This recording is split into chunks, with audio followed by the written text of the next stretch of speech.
Assalamualaikum warahmatullahi wabarakatuh.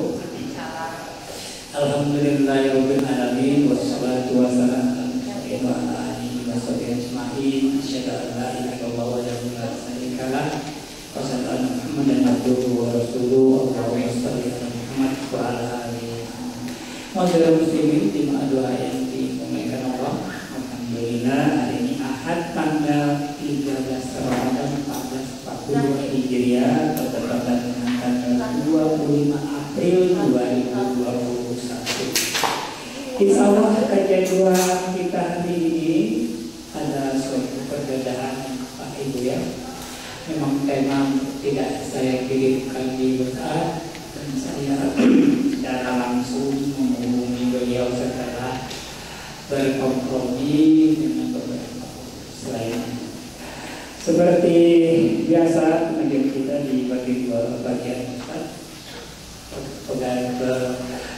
Bagian pertama penyampaian materi kita waktunya 1 jam dan kemudian masuk ke bagian kedua yaitu dialog doa. Namun untuk hari ini Ibu Bapak saya informasikan beda. Kita serahkan semua dengan apa yang akan disampaikan oleh Pak Ustaz, dan satu lagi kita Ibu Bapak akan mendapatkan hadiah dari beliau asal nanti mungkin ada pertanyaan atau apa. Siap Ibu Bapak? Ya. Untuk itu mari kita buka pengajian ini dengan basmalah. Dan yang pertama kepada Pak Ustaz Dede Cahyadi sebelumnya memperkenalkan diri. Silakan. Terima kasih Pak Amran. Assalamualaikum warahmatullahi wabarakatuh. Bismillahirrahmanirrahim. Alhamdulillahirabbil alamin wa bihi nasta'in ala amri dunya waddin. Wassalatu wassalamu ala asrofil anbiya'i wa mursalin wa ala alihi wa sahbihi ajma'in. Ilahi anta maqsudi wa ridwaka matlubi aqtini mahabbataka wa ma'rifatak. Allahumma sholli wa sallim wa barik ala sayyidina Muhammadin nur izzati wa sirri sarifi sayyidil asma'i wa sifati wa ala alihi wa sahbihi wa sallim amma ba'd. Ibu-ibu, alhamdulillah pada hari ini, pada pagi ini, bapak-bapak juga ya, kita diberi kesehatan oleh Allah Subhanahu wa taala, baik kesehatan jasmani maupun kesehatan ruhani.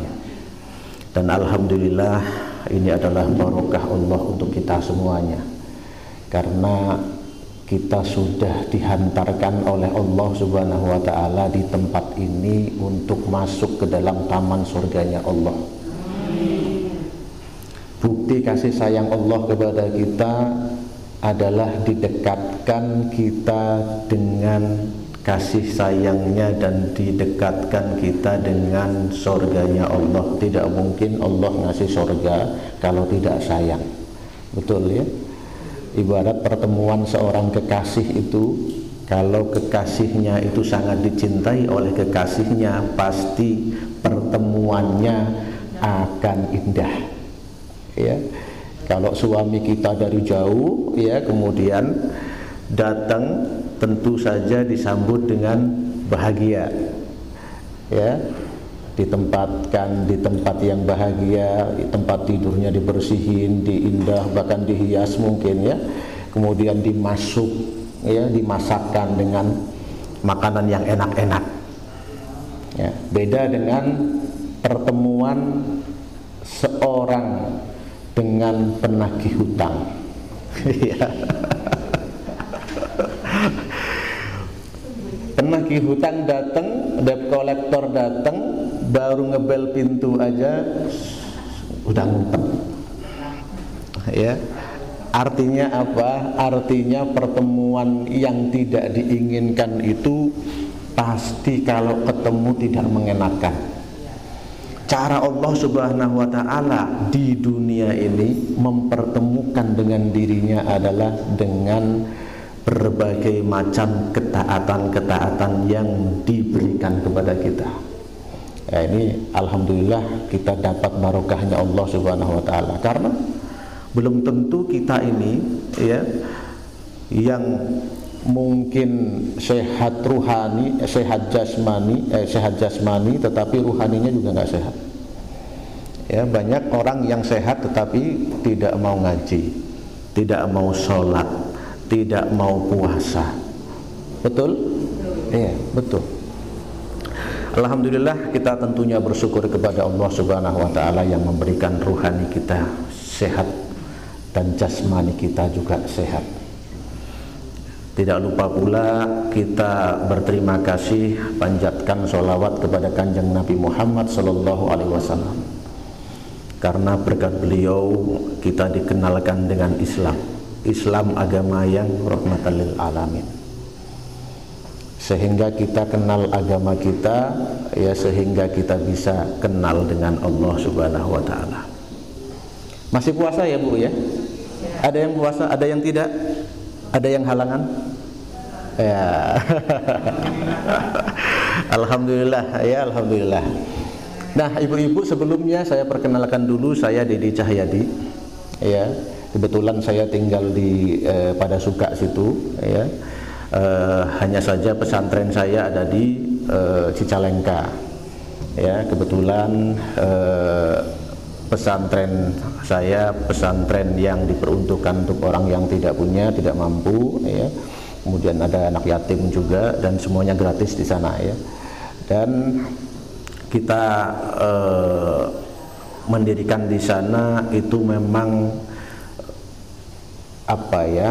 Memang pekerjaan, ya, amanah dari PWNU Jawa Barat. Kebetulan saya linggih di sana juga, ya, karena saya diamanahi di PWNU Jawa Barat sebagai ketua bidang dakwah, penguatan dan dakwah pada masyarakat khusus.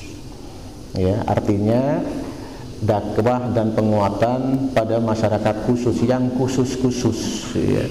Yang khusus-khusus itu adalah yang beda. Ada masyarakat pinggiran, ya, ada juga masyarakat yang tidak terurus, atau kelompok-kelompok yang tidak terurus, atau tempat-tempat maksiat, atau banyak hal, ya. Bahkan beberapa waktu yang lalu kita mendakwahi dukun santet, ya. Ada yang menyantet 15 tahun, ya, kemudian daripada dikirim lagi, udahlah kita datengin, ya, akhirnya kembali masuk Islam, ya. Yaitu adalah salah satu amanah yang diberikan kepada kami. Maka tidak heran pada waktu mendirikan pesantren itu, saung di depan pesantren kami itu terbakar dengan sendirinya. Nah, itu adalah salah satu pernak-pernik dakwah di masyarakat khusus. Berbeda dengan teman-teman atau ajengan-ajengan atau kiai-kiai yang lain, ya. Mungkin ada dakwah di masjid atau di pusdai dan lain sebagainya, ya. Kalau kita pasti kita datangin. Itu. Nah, begitu sekilas dari saya, ya, perkenalan dari saya, karena ada teman-teman atau ibu-ibu yang asing, ya. Ada teman-teman atau ibu-ibu yang asing, karena ini sebenarnya adalah jadwal dadakan buat saya, karena 2 hari yang lalu baru ditelepon sama Pak Amran. Pak Ustadz, jadwal ngisi Pak Ustadz, ya, hari Minggu, kayak gitu. Saya nggak punya jadwal, saya bilang kayak gitu. Ada jadwalnya. Saya pikir, oh, ini pasti nggak ada yang bisa ini ustadznya, kiainya. Gitu, ya. Akhirnya ya sudah. Ibu-ibu, nanti insya Allah minggu depan kita akan memberikan fotokopiannya, ya. Mungkin tema kali ini, ya, insya Allah kita akan memberikan tema nafsu yang samar. Sebenarnya saya kepengen santai sebenarnya. Ya, sebenarnya saya kepengen santai, tapi karena di syuting saya jadi grogi.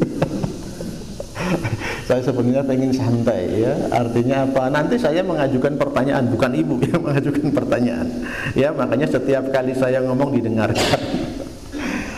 Nanti saya ngajuin pertanyaan, saya bawa hadiah, ya. Nanti ibu kalau yang bisa jawab, yang mau, ya, jawab, saya akan berikan hadiah. Dan ini sudah terbiasa saya lakukan, saya ngasih hadiah kalau ngisi pengajian, ya. Oke, ya ibu-ibu, ya. Nah, gitu. Dan alhamdulillah pada hari ini kita semuanya diberikan keberkahan oleh Allah karena puasa semua ya. Tetapi jangan lupa kita puasa hanya tidak puasa lahir saja. Ya. Kelihatannya tidak makan, kelihatannya tidak minum, betul? Betul, padahal yang diperintah itu apa? Ya, apa tidak makan, tidak minum aja enggak kan? Ya, kita harus menjaga hati kita. Maka dari itu ya, orang berbahagia itu adalah orang yang bisa menjaga dirinya, menjaga fisiknya, menjaga lahirnya, dan menjaga batinnya, yang tentu saja dijaga oleh Allah Subhanahu wa taala hakikatnya. Ya, makanya ada di dalam kitab Al-Hikam, hadu nafsih fil maksiyah dhahirun jaliyun wa haduha fi ta'ah batinun khafiyun wa mudawatu ma yaqwasubun ilajuh. Selera nafsu pada maksiat itu jelas, tetapi selera nafsu kepada ketaatan itu bersembunyi di dalam batin, ya, bersembunyi di dalam batin. Ketika bersembunyi di dalam batin, sulit untuk disembuhkan. Karena apa sulit untuk disembuhnya? Karena kita sulit menyadari bahwa kita itu sebenarnya ada penyakit batin. Coba, kalau kita mencuri, ya, sudah pasti maksiat kepada Allah, betul? Kita diancam oleh Allah Subhanahu wa taala dipotong tangannya. Mungkin orang sadar, aduh, saya ini mencuri, kalau dipotong tangannya bagaimana? Ya. Bahkan kalau kita mengedarkan sabu, oh ya, bertonton misalkan, hukum negara itu pasti akan memenjarakan kita, bahkan dihukum mati. Ketika ada ancaman tersebut, maka kita akan ketakutan, sehingga mudah sembuhnya, mudah diberikan peringatan, ya. Tetapi ketika nafsu di dalam taat, nafsu di dalam taat itu bersembunyi di dalam batin, sehingga dia lupa, dia tidak sadar bahwa dirinya ada penyakit batin. Nah, dari 1000 orang yang kumpul di lapangan, belum tentu ada 1, 2, 3 orang yang sadar. Boleh jadi cuma 1 yang sadar. Karena apa? Karena susah untuk dideteksi. Ini adalah nafsu yang samar. Nafsu yang samar. Makanya di bulan Ramadan ini, di bulan puasa ini, kita digembleng sebenarnya. Kita nggak makan, kita nggak minum. Kenapa hubungan kita harmonis dengan Allah? Karena ada persamaan kita dengan Allah, yaitu Allah tidak makan, Allah tidak minum, Allah juga tidak berbohong. Ya, di dalam hati kita, kalau kita menilik, kita berkaca lah. Coba setiap hari kan kita berkaca, ya, di cermin. Kita selalu melihat apa? Fisik. Terutama ibu-ibu ya, Bu ya. Ibu-ibu mau ke pasar misalkan ya. Mau ke pasar, ya, kemudian mau berangkat, ya, pasti ngaca dulu.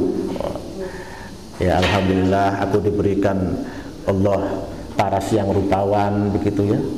Tetapi apa ada di antara kita ketika melihat diri kita mengatakan atau bicara dalam hati kita, ya Allah, sudah baguskah akhlak kita? Makanya kan ada doa bercermin. Nah, makanya ada 2 materi di dalam diri kita, ruh dan jasad. Kebanyakan orang itu memikirkan dohir, memikirkan jasad, lupa untuk memikirkan dohir, lupa untuk memikirkan batin kita. Sering kita lupa. Ya, coba ibu, bapak ya, terutama yang sepuh-sepuh mungkin ini ya. Kita ya, kita kalau kepala kita pusing habis makan sate, pasti kita akan berpikir bahwa kita darah tinggi. Ya, setelah darah tinggi kemudian kita periksa ke dokter. Ibu, tekanan darahnya 170. Aduh Pak, saya habis makan sate Pak. Saya habis makan jeroan Pak. Kita ketakutan. Ya, obatnya apa Pak? Begitu. Dikasih kita obat. Ini obat yang mahal, manjur Pak. Ya, sampai bertanya kayak gitu. Tetapi ada tidak di antara kita, ya, yang merasa bahwa diri kita adalah punya penyakit batin? Jarang ya. Ya Allah, kok saya begini ya?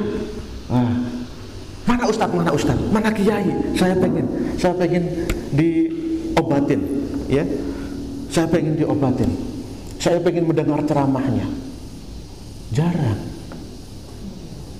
Maka dari awal saya bilang kita beruntung kita bisa hadir di sini, karena yang hadir di sini pasti merasa bahwa batin kita butuh asupan makanan. Ya. Itu nafsu yang samar. Nafsu yang tidak kelihatan itu yang berbahaya. Kalau nafsu dalam maksiat itu bisa dikenali, tetapi nafsu di dalam taat kita susah untuk mengenali dan kita susah untuk menyembuhkan. Mengobatinya susah. Bahayanya apa? Ya. Bahayanya apa? Yang pertama adalah ujub. Ya, bahaya dari penyakit ini, ya, nafsu yang samar itu bahayanya apa? Ujub satu. Nah, pernah Pak, saya sering Pak. Kayaknya saya punya itu, ya. Makanya adalah penyakit kesombongan yang paling awal. Siapa yang punya? Ada yang tahu? Cung, ibu-ibu dulu. Ngacung. Ngacung. Ibu siapa namanya Bu? Ibu Martini. Ibu Martini siapa Bu yang punya ini Bu? Yang punya kesombongan ini dari awal itu Bu? Siapa Bu? Iya, siapa Bu? Iblis. Saya suka orang pinter Pak, makanya saya tiap kali ngisi pengajian saya bawa hadiah. Ya. Ibu boleh Bu, maju Bu, sini Bu. Dapat hadiah Bu.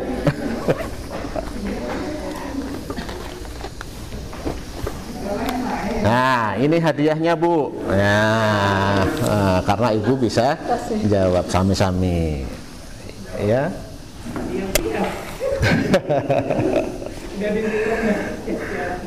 Apa kata iblis? Ana khairu minhu. Ya. Aku lebih baik daripada dia. Bahaya ini. Ya, banyak. Ya, banyak ya. Sekarang banyak ya. Banyak sekarang di dunia ini yang mengikuti iblis. Aku lebih baik daripada dia. Hartaku lebih banyak. Ya, jabatanku lebih tinggi. Nasabku lebih baik. Nah, bahaya. Karena apa? Karena iblis merasa lebih baik daripada Adam. Ya, sehingga apa? Sehingga diusir oleh Allah Subhanahu wa taala, ablasa, jadilah iblis yang berputus asa terhadap rahmat Allah. Nah, ini kita akan nyambung, ya. Kita sering berputus asa terhadap rahmat Allah, ya. Sering ya. Sering apa tidak? Saya yakin tidak ya. Ya, tidak ya. Kalau jamaah Pusdaimah enggak ya. Kalau jamaah Pusdaimah enggak. Nah, iblis mengancam akan menggoda keturunan Adam, kecuali ila ibadaka minhumul mukhlasin, kecuali orang-orang yang ikhlas. Ini mukhlas ya, beda dengan ikhlas ya. Mukhlas beda dengan mukhlis ya. Kalau mukhlas itu sudah paripurnanya ikhlas, mukhlis masih diganggu syaitan. Kita sholat tahajud, Allahu Akbar, dicolek dari belakang, lari ya. Tetapi orang yang mukhlas, ada kisah ya, Rasulullah SAW menjumpai setan. Setan, ngapain kamu di sini? Mau ganggu ya Rasulullah. Itu di masjid ya. Kamu mau ganggu yang sedang sholat atau yang sedang tidur? Saya mau ganggu yang sedang sholat ya Rasulullah. Kenapa mau ganggu yang sedang sholat? Karena itu dia orang bodoh. Yang sedang tidur itu orang arif, nggak bisa diganggu, sulit diganggu ya. Makanya berbahagialah kalau orang-orang diberikan Allah Subhanahu wa Ta'ala derajat mukhlas, seperti di ayat ini ya ibu-ibu. Nah makanya ini kita sudah berbicara mengenai setan ya, anak turunan iblis ya. Insya Allah nanti kalau kita ketemu lagi kita akan berbicara masalah setan, masalah jin dan tipu daya mereka, dan insya Allah kita akan praktek. Kita akan praktek jadi iblis pak, jadi setan pak, bukan. Praktek cara mendeteksi setan atau jin dalam tubuh manusia. Mau ya? Mau? Wah, mau ya, mau ya. Ya paling tidak untuk diri kita sendiri atau untuk keluarga kita ya. Nanti kita akan belajar. Insya Allah, insya Allah.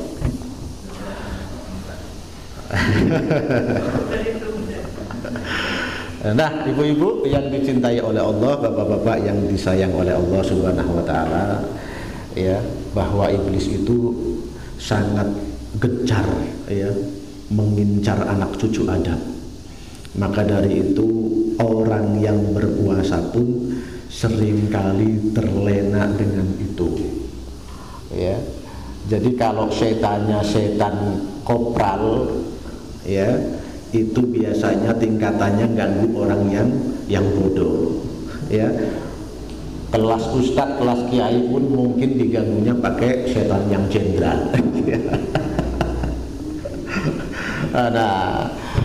Nah ibu-ibu insya Allah kita akan mempelajari itu ya. Kita tidak mempelajari ilmu gaib dan lain sebagainya, tetapi kita akan mempelajari sedikit ruqyah ya, insya Allah nanti di kemudian hari, insya Allah kalau dipertemukan oleh Allah Subhanahu wa Ta'ala. Nah, kenapa Pak? Sesudah Lebaran. Insya Allah ya, insya Allah, insya Allah. Nah, salah satu contoh saya ceritakan. Ada setan yang mengganggu orang yang taat beribadah kepada Allah Subhanahu wa Ta'ala. Ketika saya di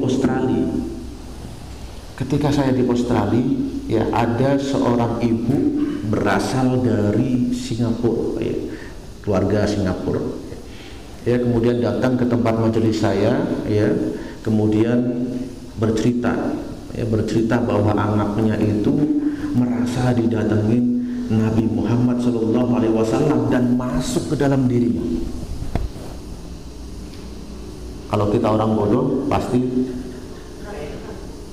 wah bener nih ya, Nabi Muhammad masuk ke dalam diri saya. Tetapi apa yang dibicarakan Nabi Muhammad di dalam dirinya, kamu gak perlu lagi sholat, kamu gak perlu lagi puasa, gak perlu lagi baca Quran, karena cukup Allah saja. Ini seperti terjadi oleh Syekh Abdul Qadir Jailani pada sunnah Syirah. Beliau diganggu oleh iblis dengan cahaya yang sangat indah, mengatakan, aku adalah Allah, engkau adalah kekasihku, maka karena engkau kekasihku, engkau sangat dekat dengan aku, jangan lagi sholat, jangan lagi taat, jangan lagi melakukan syariat.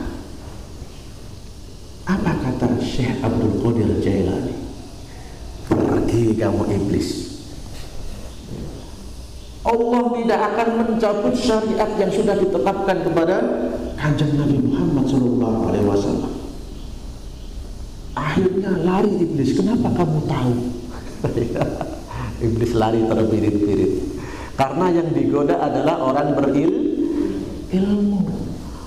Makanya kebanyakan orang ngaku nabi, punya ilmu sedikit, ya, ada jin datang. Hei fulan, saya adalah nabi, saya adalah malaikat Jibril, kamu aku angkat sebagai nabi. Ya, banyak ya. Tidak hanya di zaman Rasulullah SAW, tetapi di zaman kita sekarang pun banyak. Bahkan kemarin ada yang mengaku nabi. Ya, makanya ini hati-hati dengan orang-orang yang sedang taat beribadah kepada Allah Subhanahu wa Ta'ala. Seperti halnya ketika di Australia, tidak ada Nabi Muhammad SAW masuk ke dalam dirinya kecuali iblis yang menyuruh jauh dari Allah Subhanahu wa Ta'ala. Nah, ini hati-hati kepada kita yang sedang menaiki tangga menuju Allah Subhanahu wa Ta'ala. Makanya butuh guru. Man la syukhalahu fa syaitan. Barang siapa yang tidak punya guru, maka gurunya adalah syaitan. Ya, makanya harus cari guru. Ya Bu ya, harus ada guru. Nah, kita lanjutkan lagi. Kemudian bahaya kedua, akibat kedua itu apa? Akibat kedua itu riya. Riya. Ya, bahaya dari nafsu yang samar itu adalah yang kedua riya.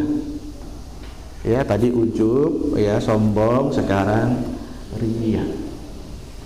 Ya. Nah, tadi sombong itu ada beberapa hal yang harus kita lihat di dalam Al-Quran, bahwa Al-Quran melaknat dua sombong yang tadi, ya. Dua aku di dalam Al-Quran yang dilaknat oleh Allah, ana khairu minhu, akunya iblis, dan satu akunya siapa? Bapak-bapak silakan. Ana rabbukumul a'la, aku Tuhanmu yang paling tinggi. Siapa yang mengaku Tuhan? Ngacung bapak-bapak. Ayo. Siapa Pak? Fir'aun, Bapak. Bapak dapat hadiah. Ya, monggo Pak, silahkan Pak, silahkan. Aduh.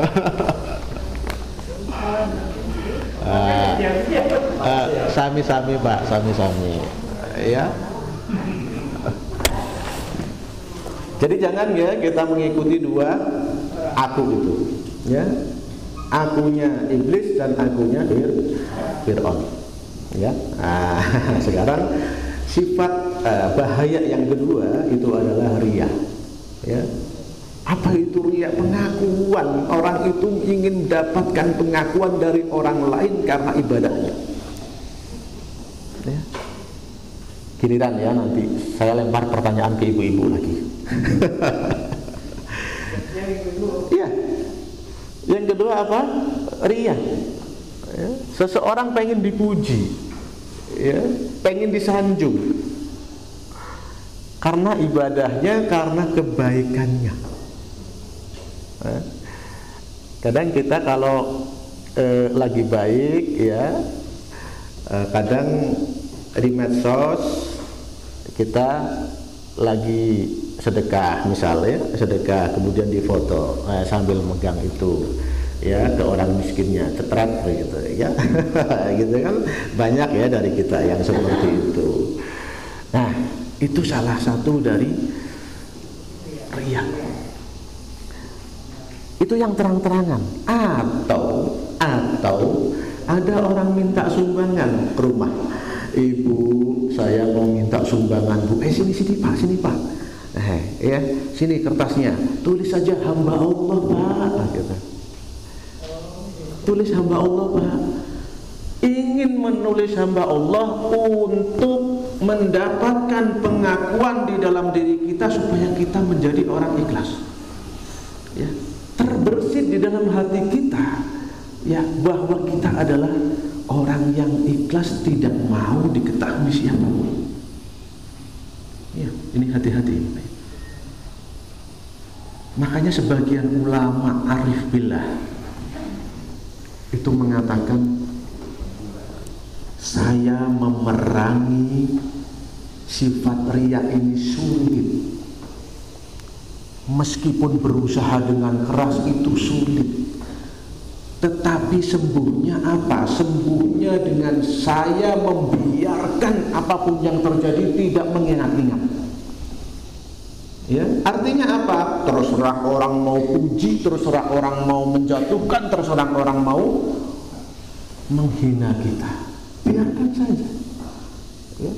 Daripada silahkan tulis hamba Allah, tetapi dalam hati kita terbersit rasa pengen dipuji bahwa diri kita adalah orang yang ikhlas, yang menutupi kebaikan kita. Susah ya? Susah. Makanya orang-orang arif billah mengatakan, kalau sudah masalah riya ini, sudah saya tinggalkan saja, terserah orang mau ngomong apa. Mau baik tentang saya, oke. Mau tidak pun oke. Ya. Nah, sekarang di dalam kitab Qatrul Ghaib ya disebutkan nafsu itu ada yang pertama, yang paling rendah. Yang paling rendah adalah nafsu amarah. Ya, silakan ibu-ibu kalau mau dicatat, nanti saya tanya. Nafsu amarah. Apa itu nafsu amarah? Nafsu yang mendorong kita kepada keburukan. Ya. Mendorong kita kepada keburukan. Ya Allah ya Rabbi, susah amat ya jadi orang baik ya. Hari ini kita berbuat buruk, besok kita berbuat buruk lagi, besok kita berbuat lagi. Tidak ada penyesalan ya, karena semuanya perbuatan buruk yang dia lakukan. Ketemu pengajian penjurus dai ya, ikut hadirnya tidak sengaja, hadirnya kepengen nyamperin temennya, tetapi ikut nongkrong, sedikit sadar.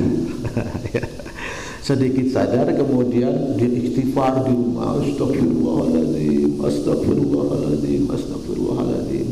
Ditingkatkan oleh Allah, naik nafsunya menjadi nafsu lawamah.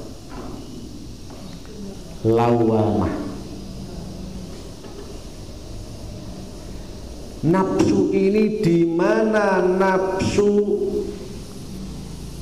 ketika berbuat keburukan, ketika berbuat kejahatan, dia masih ingat Allah dan masih menyesali dirinya.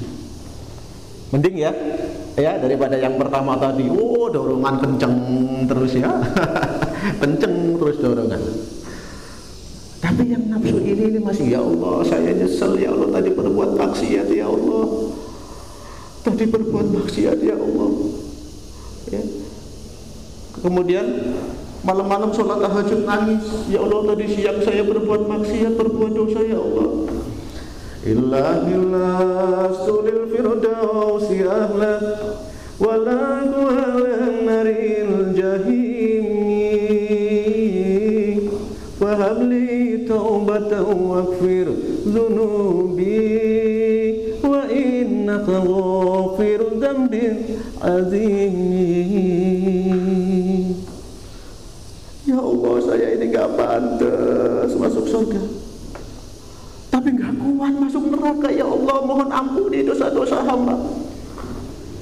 Kita nangis ya, tapi masih kesandung juga. Ya, masih kesandung juga.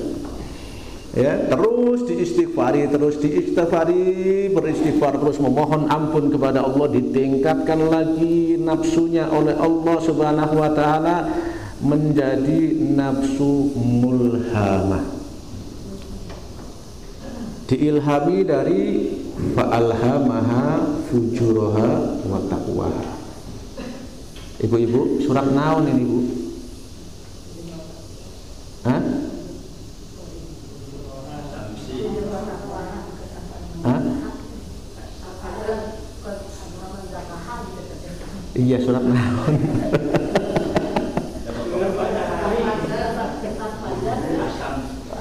Mangga Pak. Kalah ibu-ibu direbut nih.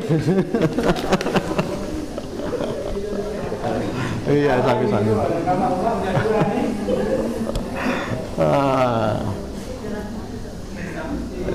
Nah, ya. Masih saja ya Allah, hamba mohon kepadamu ya Allah. Ya, karena ini di nafsu ini seseorang itu masih sadar, ya, masih sadar bahwa sifat-sifat ketuhanan, sifat-sifat baik itu masih ada dalam dirinya. Ya, dia sadar mana yang baik, dia sadar mana yang buruk. Ya, dia bisa memilah. Kemudian istighfar terus, ya Allah, mohon ampun segala dosa-dosa hamba ya Allah. Ya, mohon ampun, istighfar lagi. Kemudian diangkat oleh Allah nafsunya menjadi nafsu mutmainah. Di mana nafsu mutmainah ini kita merasa tenang bersama Allah. Ya ayatuhan nafsul mutmainah. Saya pengen ngacung. Yang sudah tidak boleh ngacung. Silakan ngacung. Ya, Ibu, silakan, Bu. Ibu.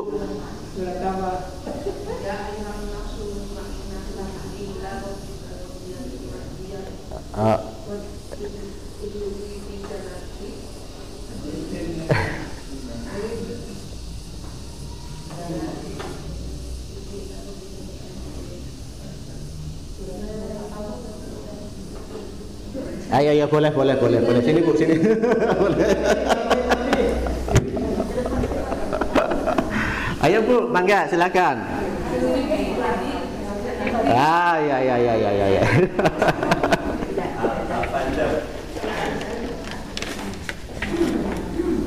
Alah, habis ya, saya cuma bawa 4 aja ya. Lain kali saya bawa 20.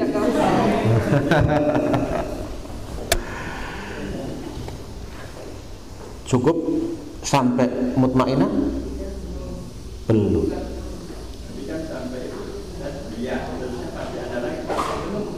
Belum. Iya. Ini baru kita bicara nafsu. Iya. Cukup sampai mutmainah? Belum. Diistighfari lagi, ya Allah, mohon ampun segala dosa-dosa hamba ya Allah. Hamba terlalu banyak dosa meskipun ini sudah memiliki nafsu mutmainah. Ampuni dosa-dosa hamba ya Allah. Dia sholat terus ya, sholat tahajud ya, sholat hajat segala macam, dia nangis tiap hari, tiap malam. Diangkat nafsunya oleh Allah. Kemudian dia diberi oleh Allah nafsu radiyah. Nafsu radiyah.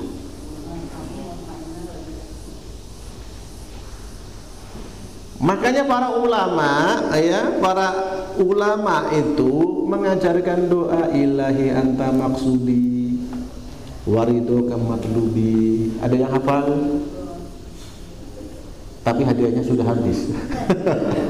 Altini mahabbataka wa ma'rifataka. Ya Allah, Engkaulah tujuanku, ridhomu yang aku cari, berikanlah cinta dan ma'rifatmu kepadaku. Ya,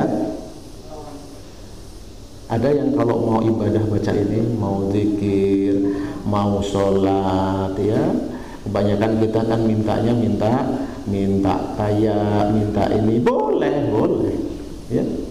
Ya, tetapi jarang ya orang yang ya Allah minta cinta ya Allah, karena orang yang dicintai oleh Allah Subhanahu wa taala pasti akan diurus oleh Allah Subhanahu wa taala.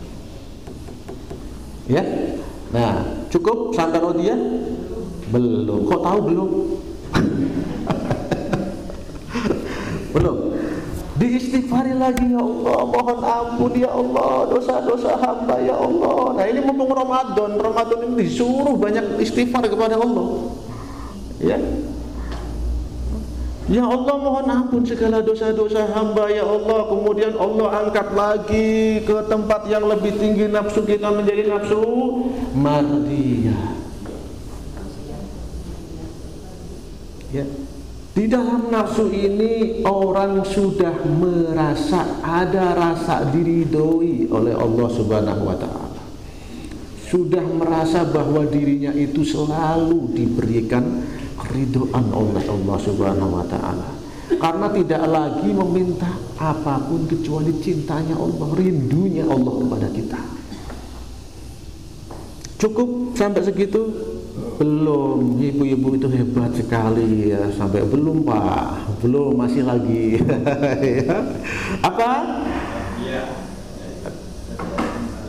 Mardiyah sudah tadi. Nah, sudah. Apa lagi? Ada yang tahu? Satu.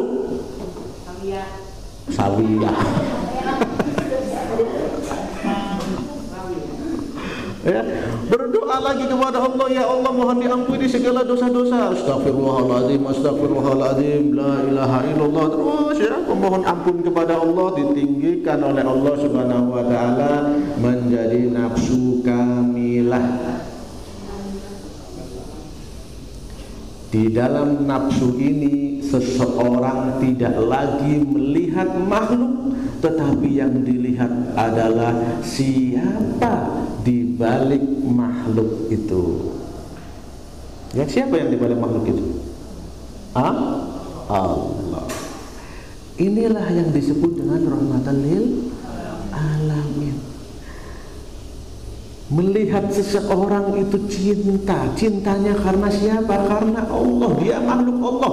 Melihat hewan, dia melihat dengan cinta. Cintanya karena siapa? Karena di balik penciptaan itu ada Allah yang menciptakan. Di balik tanaman, siapa yang menciptakan tanaman? Allah yang menciptakan tanaman. Makanya orang model ini jangankan nyakitin manusia, nyakitin hewan kecil pun dia takut, dia nggak enak. Ya, karena apa? Ini adalah ciptaan Allah Subhanahu wa taala. Jangankan membunuh manusia, membunuh hewan kecil pun dia takut. Karena apa? Karena takut dilaknat oleh Allah. Karena ini adalah ciptaan Allah. Ditimpa musibah, ya, misalkan yang menjadikan musibah itu perantaraannya makhluk, kita ditabrak mobil. Dohirnya siapa yang nabrak? Yang salah. Betul? Ini orang mobil nabrak saya, supirnya goblok. Ya. Tetapi pada hakikatnya Allah yang memberikan ujian kepada kita. Ya.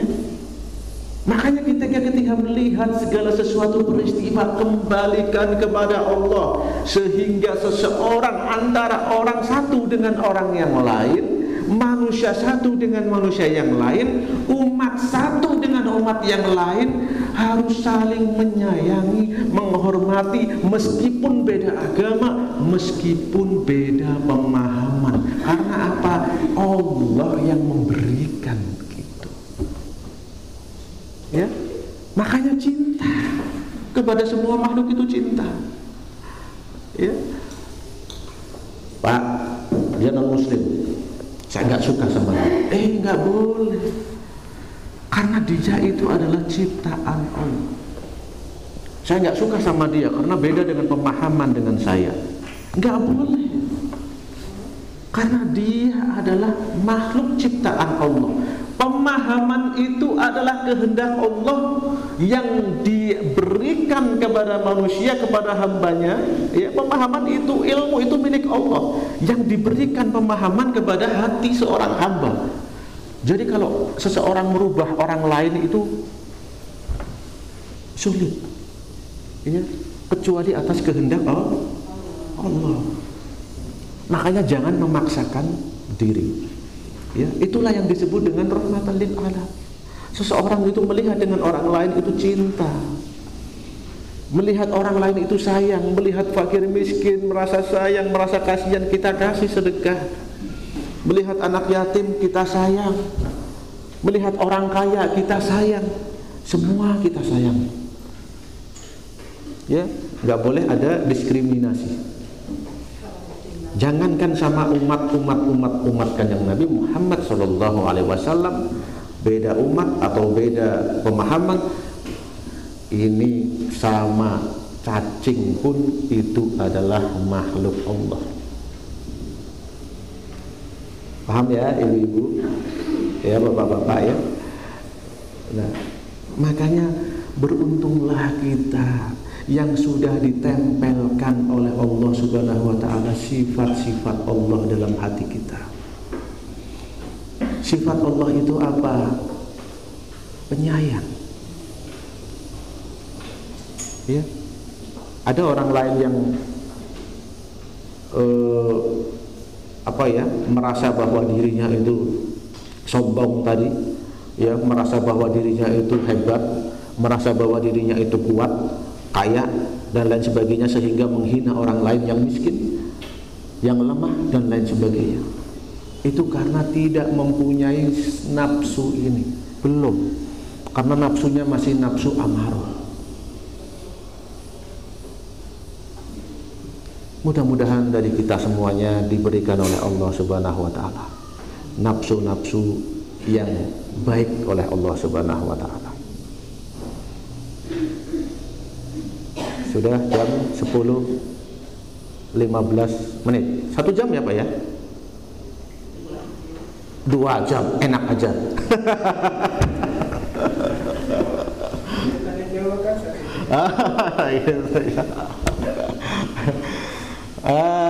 Ibu-ibu ya, tadi ada satu ya, apa bahayanya nafsu yang samar itu apa? Ujub. Yang kedua ria. Nafsu itu ada tadi berapa? 7. Hafal semua ya. Next kalau ketemu saya tanya lagi ya. Kalau diberi kesempatan, kalau tidak juga enggak, begitu ya. Karena Pak Amran itu ya manggil saya kalau nggak ada orang aja. Enggak, bercanda ya. Bercanda.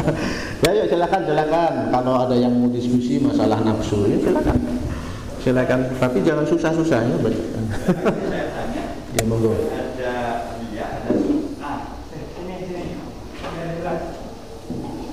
Assalamualaikum warahmatullahi wabarakatuh. Saya kadang-kadang juga menggunakan kata dia dan sum'ah. Apa yang bedanya itu? Ibu-ibu ada yang bisa jawab? Boleh textbook. Hadiahnya nanti kalau kita ketemu. Silakan. Ayo silakan. Karena beda tipis tapi tetap ada bedanya kan. Ayo silakan. Saya catat nih nomornya. Silakan Ibu. Ada yang bisa jawab?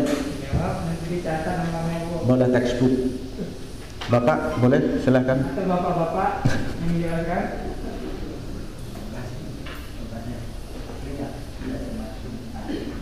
Silakan, boleh silakan. Amit bisa. Pak, ulangi lagi Pak Sobo pertanyaannya. Jadi perbedaan kita ada ria, ada sum'ah. Nah itu kadang-kadang kan mana yang ria? Mungkin kalau ada contoh Kalau sum'ah itu kan apa sum'ah? Ini clue-nya ya. Sum'ah apa? Ngacung dulu, ngacung. Ini loh saya kasih clue. Tadi kaget kan.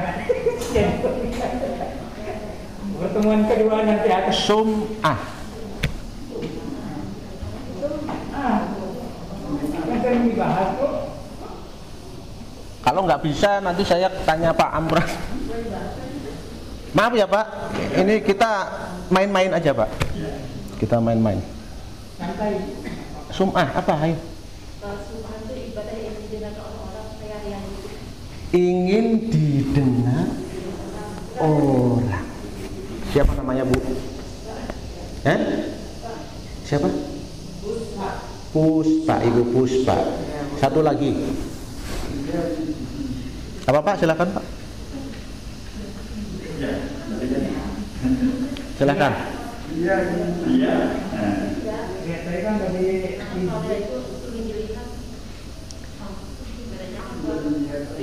Sum'ah itu pengen didengar orang. Ya.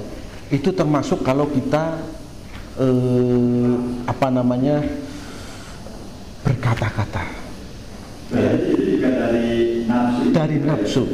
Iya, dari nafsu. Jadi itu hal yang memang nafsu yang keburukan juga. Keburukan. Ya, itu dari nafsu yang berasal dari keburukan. Seseorang ketika pengen didengar oleh orang, dia tidak akan bisa ya mendengarkan orang lain. Itu dia. Ya. Jadi kalau begini ya Ibu ya. Ini hikmah puasa ya, hikmah puasa. Seseorang puasa hendaknya dia itu puasa bicara, puasa mendengar. Kenapa kita harus puasa bicara? Kalau kita kebanyakan bicara. Coba Ibu ngomel sama suami Ibu. Suami ngomong didengar nggak? Tidak. Karena apa? Omongan orang lain tidak akan bisa masuk ke dalam diri. Ya. Kemudian Bapak terlalu banyak mendengar orang bisa mendengar dari hati. Bapak tidak. Karena apa? Karena kuping ini penuh. Kuping penuh, mulut itu ngomong penuh. Ya, akhirnya tidak bisa mendengar kata hati dari dirinya sendiri. Inilah hikmah dari puasa bicara, hikmah dari puasa mendengar. Orang kalau tidak mau puasa bicara, maunya ngomong, maunya didengar orang terus, ya, tidak mau mendengarkan orang, dia tidak akan bisa mendengar dari hati nuraninya sendiri. Ya, itu adalah termasuk dari nafsu yang buruk. Pak, dicatat ya Ibu Puspa. Ya saya nggak mau kalau dipanggil lagi punya utang, saya nggak mau.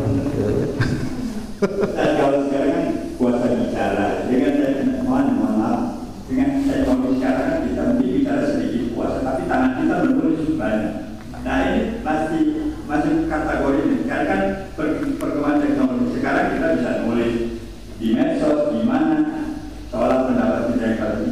Nah ini apakah memang kita juga bisa masuk ke kategori cuma itu?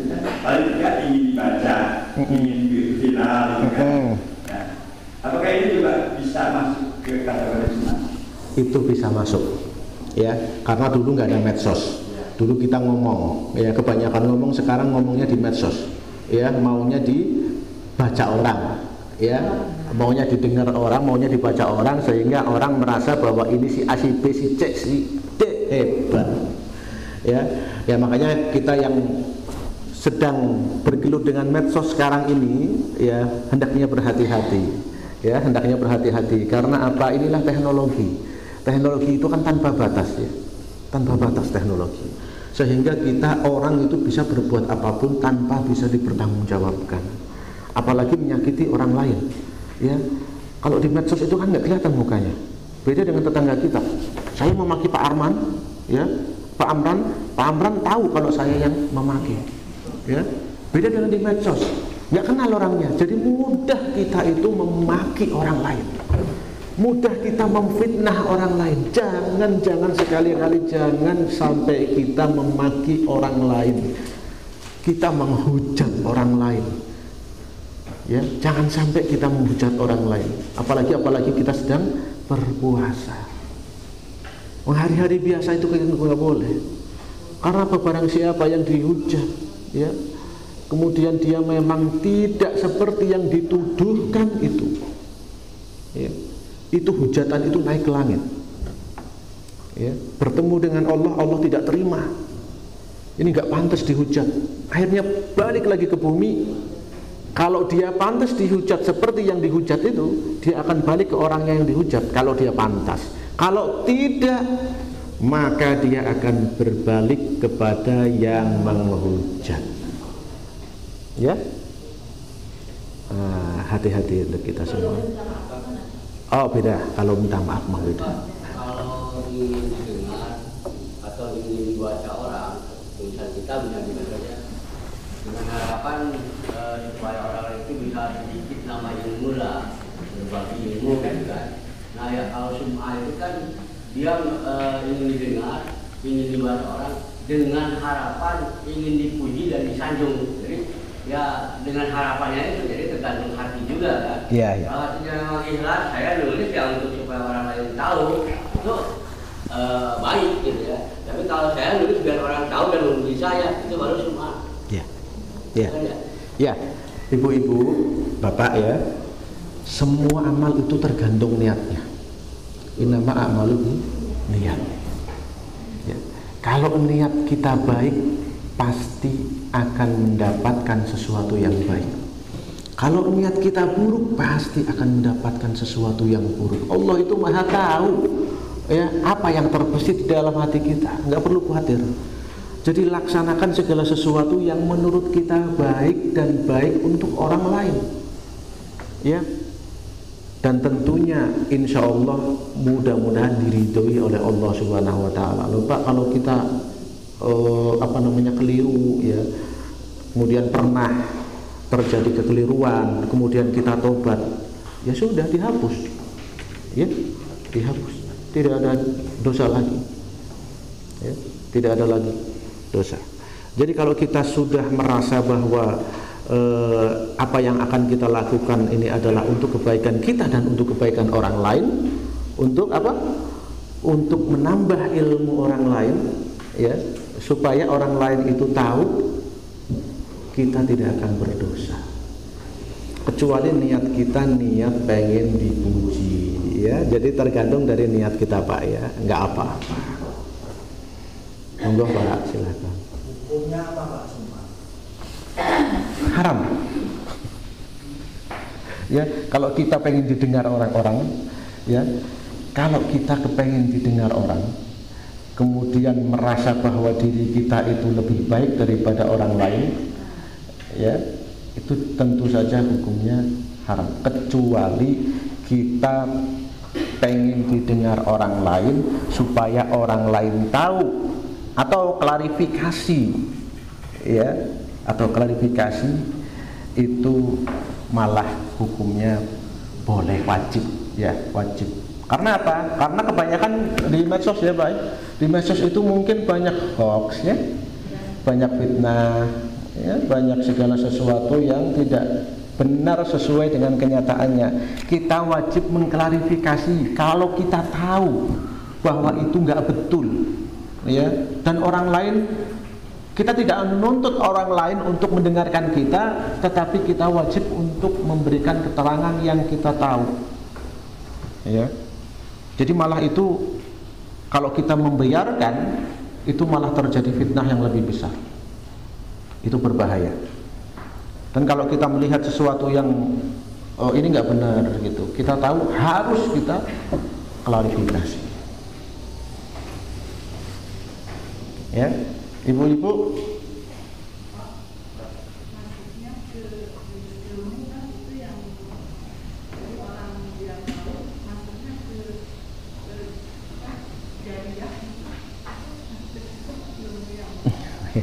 Kalau kita menyebarkan hoax itu nggak benar. Kemudian kita juga menyebarkan segala sesuatu kabar kepada orang lain di Facebook misalkan, di medsos, dan kita menyebarkan lagi, teman kita menyebarkan lagi, teman kita menyebarkan lagi, siap-siaplah kita mendapatkan dosa jariyah. Tetapi apabila sebaliknya kita memberikan ilmu yang bermanfaat kepada orang lain menyebarkannya, orang lain lagi menyebarkannya, siap-siaplah kelak kita mendapatkan amal jariyah, ilmu yang bermanfaat. Ya, makanya hati-hati ibu-ibu, ya. Kalau kita main klik di medsos, langsung aja kita nggak tahu sumbernya dari mana. Kita nggak tahu ini berita benar apa berita bohong, kemudian kita forward lagi orang lain, begitu juga, ya, nggak tahu ini benar apa tidak, forward lagi, ya. Lebih baik kita diam kalau kita tidak tahu, ya, biarlah mandek. Ada yang mengatakan kalau misalkan ini di forward akan mendapatkan rezeki 7 turunan. Sampai ancamannya iming-imingnya seperti itu supaya kita memforward, ya. Kayak di forward lagi. Nah, akhirnya apa? Kita nggak tahu bahwa itu adalah sesuatu yang nggak benar atau memfitnah orang, atau kemudian apa namanya, berita-berita yang nggak benar. Aduh, bahaya ini, ya. Mangga Pak. Assalamualaikum warahmatullahi wabarakatuh. Waalaikumsalam warahmatullahi wabarakatuh. Masalah ujub atau sombong ini adalah merupakan suatu SK kepada iblis, dan dia sudah tahu bahwa tempat dia itu neraka jahanam, tetapi masih bisa bermohon kepada Allah, yaitu menggoda umatnya Muhammad dari awal sampai hari kiamat. Jadi dalam hal ini hidup itu adalah ujian. Kenapa Pak? Jadi, ujian, ya. Jadi umumnya manusia itu yang kaya, yang ilmuwan, yang cantik, itu ada suatu hadis mengatakan mendekati cenderung kepada kesombongan. Ini bagaimana kira-kira? Terima kasih. Assalamualaikum warahmatullahi wabarakatuh. Waalaikumsalam warahmatullahi wabarakatuh. Ibu-ibu, ya, ikrar dari iblis itu akan menggoda anak cucu Adam, ya, siapapun dia. Maka dari itu, ya, kalau Bapak lihat perjalanan saya itu rupiah orang itu, kalau saya tanya itu banyak macamnya, jawabannya banyak, ya, dari mereka itu jawabannya banyak, ya. Tapi apabila yang ditanyakan dengan Bapak itu adalah ujian, memang betul Allah memberikan ujian kepada kita, ya. Makanya loh, kan Allah sebenarnya bisa membunuhi mereka misalkan seperti itu, ya. Atau nggak usah ada iblis biar kita itu tenang hidupnya, gitu kan. Justru itulah, ya, kita dihadapkan ujian oleh Allah Subhanahu wa Ta'ala supaya kita menjadi makhluk yang bertakwa kepada Allah Subhanahu wa Ta'ala. Beda dengan malaikat flat datar. Ibu-ibu tahu pertandingan bola? Bola kalau nggak ada lawan nggak enak, betul nggak? Bukan pertandingan gitu, ya. Begitupun hidup di dunia harus ada lawan, ya. Kalau flat datar, kita nggak ada nafsu, kita nggak digoda oleh setan, nggak ada nafsu. Tetapi ini adalah janji Allah, ya. Siapa yang memohon ampun kepada Allah, maka akan diampuni oleh Allah. Qul ya ibadiyalladzina asrafu ala anfusihim la taqnatu min rahmatillah innallaha yaghfiru dzunuba jami'a. Qul ya ibadi, wahai hamba, Ya. Ada orang bersalah dipanggil, wahai hambaku, suami kita coba bersalah, atau orang lain coba bersalah, kita ngamuk-ngamuk. Ya. Allah tidak memanggil hambanya dengan manusia yang berdosa kepadaku, enggak. Tapi dengan cintanya Allah, ya, Allah mengatakan, wahai hambaku yang melampaui batas terhadap diri mereka sendiri, qul ya ibadiyalladzina asrafu ala anfusihim la apa taqnatu min rahmatillah, janganlah kamu berputus asa terhadap rahmat Allah. Innallaha yaghfiru dzunuba jami'a, sesungguhnya Allah itu mengampuni semua dosa-dosa. Ya. Dosa mana yang tidak diampuni oleh Allah Subhanahu wa taala? Dosa kafir, dosa syirik pun diampuni oleh Allah sebelum dia meninggal. Kecuali di bawah mati, ya. Kecuali di bawah. Dosa yang paling besar akan diampuni oleh Allah. Makanya disebutkan di dalam ayat ini, ya, yang melampaui batas. Ya, artinya di batasan-batasan Allah itu dirusak, ditabrak semuanya oleh kita. Karena itu, kalau kita merenungi ayat ini, begitu sayangnya Allah kepada kita. Nah, kita tetangga kita minta maaf kepada kita, kita saking sakit hatinya, kamu mati aku nggak akan datang. Ada yang seperti itu, Pak? Ada. Saudara kita ini, kamu mati awas ya, jangan mendatangi mayatku. Allah saja mengampuni hambanya. Apalagi seharusnya kalau Allah mengampuni, Allah itu maha mengampuni, kita pun sama harus mengampuni orang-orang yang memohon ampun kepada kita. Ini ujian untuk kita. Bahkan Allah Subhanahu wa taala, jika seandainya di dunia ini tidak ada lagi orang yang berbuat maksiat kepadaku, ya, orangnya taat semua, nggak ada yang maksiat, maka aku ciptakan lagi manusia atau hambaku yang baru untuk berbuat maksiat kepadaku, kemudian aku akan ampuni. Bayangkan, ya, begitu luasnya ampunan Allah kepada kita. Jadi dosa apapun yang kita punya, mumpung Ramadan, ya, mumpung Ramadan, ibu-ibu, ya, penuh ampunan. Makanya kalau kita sholat, ya, tapi ini kebanyakan kita tuh sholat tarawih doang, ya. Asyhadu an la ilaha illallah astagfirullah nas'alukal jannata wa'udzubika minan nar, ya.